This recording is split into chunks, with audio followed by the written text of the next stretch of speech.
The cure to laziness. I'm sure all of us at one point in time have just no wish or will to carry out a task and have given up irrespective of how serious the task is. It could be as small as cleaning the house, or doing dishes and laundry, or as big as filling out emergency paperwork for the office, or doing a very important presentation which is due in the morning. All of these traits and characteristics come under laziness, or in other words, a lack of enthusiasm or encouragement to do something without fearing its consequences. Are you also facing such a situation in your life? Tell me in the comments. Ever wondered what causes laziness? Well, let's see and find out. Mental laziness and lack of motivation can be caused by one simple problem: not having enough exercise and nutrients in the body. We must take into consideration what we are eating.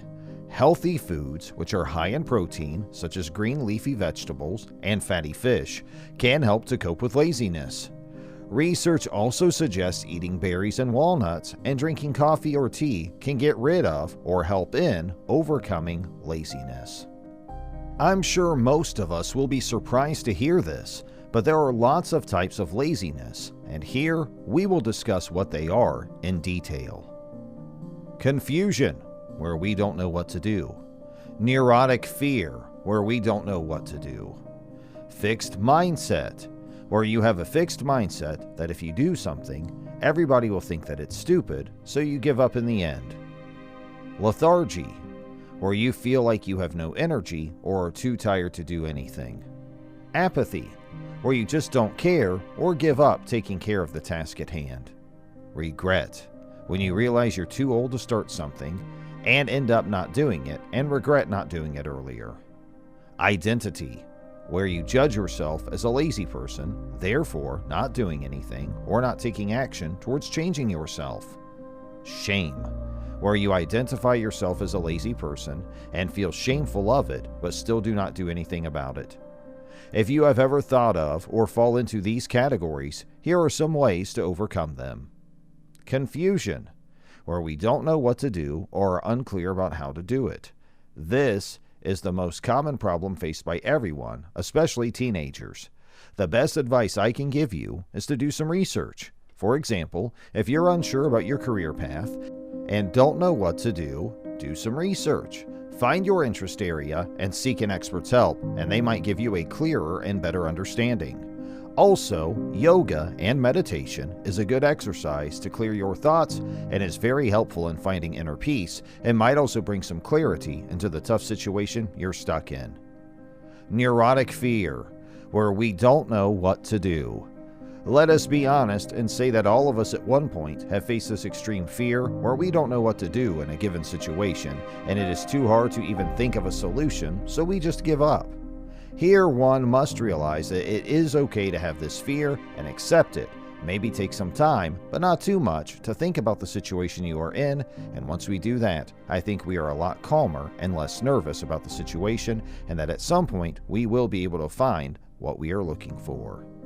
To overcome neurotic fear, we must do what we fear. Fixed mindset, where you have a fixed mindset that if you do something, everybody will think that it's stupid, so you give up in the end. This is a very popular term, and especially used by the younger generation to describe their parents' ways and thoughts and expectations.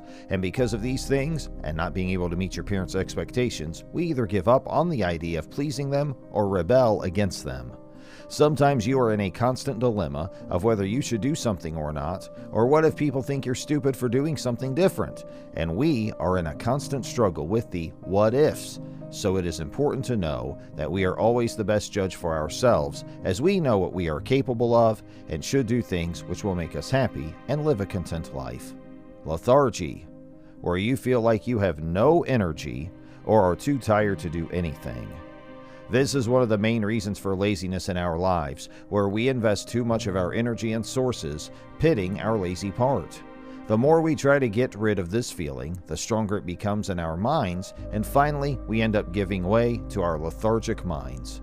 So therefore, I would advise you to do things that are less heavy, or tasks that are simple and easy on your mind, or maybe do a hobby that you love and find interesting. Still feeling lethargic? Take a 5-minute power nap and wake up feeling new and refreshed, or small breaks in between your hectic schedule, and then start doing your work with a clear mind. Apathy, where you just don't care or give up taking care of the task at hand. Apathy is the voice of depression. We all get depressed. It is also shown that achievers rarely realize when they're depressed. They just power through it. As with laziness, when we fight depression, it grows stronger. There are many sources of depression. Sometimes we are living off of our true course, doing so many things that we don't like. We confuse disinterest with laziness. If you hear this voice, connect with what's important to you. You may need to set up an inspiring personal vision and discover your values for a long time. Regret, when you realize you are too old to start something out and end up not doing it and regret not doing it earlier. This is a phase often used or seen in older people and people in their 40s or 50s who have sacrificed half their lives doing something they don't love, and when thinking of changing their lifestyle into doing the things they love or find interest in, they say it's already too late to start. But I tell you, it is never too late to start anything in order to find your happiness and put your self-happiness and contentment above others, because at the end of the day, your mental health is all that matters, and you don't want to end up regretting not doing something sooner. Identity, where you judge yourself as a lazy person, therefore not doing anything or not taking action towards changing yourself. This is a trait in every person where we judge ourselves too hard or have very high expectations of ourselves, and when we don't meet them, we are discouraged and feel like giving up, therefore becoming lazy to do any similar or related tasks. We should all remember to not be hard on ourselves and keep our expectations not too low or not too high, but just right, in order to have a peaceful mind, and when we do this, we will slowly be able to overcome this type of laziness. Shame, where you identify yourself as a lazy person and feel shameful of it, but still not do anything about it. Shame, in terms of laziness, is this inner voice that always brings self-doubt and low self-esteem for being lazy and not doing work like the others. It is important to embrace this trait and work on self-compassion along the way. Self-compassion enables us to take responsibility and establish different behaviors. Studies show, trusted source, that people who have self-compassion are more likely to take personal responsibility than those who self-criticize. The lack of motivation can disable or obstruct you from doing anything meaningful and useful. It hinders you from accomplishing your goals. Laziness is closely associated with avolition, the lack of motivation. The good news is that just as there are many reasons for being demotivated, there are many ways to overcome them. You can seek professional help or assistance from professionals, support groups, therapies, or even counseling in order to overcome laziness. Surrounding yourself with positive people can help you rediscover your passion and give you the drive to be actively involved with things that can make you feel productive. If you like this video, press the like button, and want to get something more just like this, then hit the bell icon to subscribe to my channel and get notifications of amazing videos.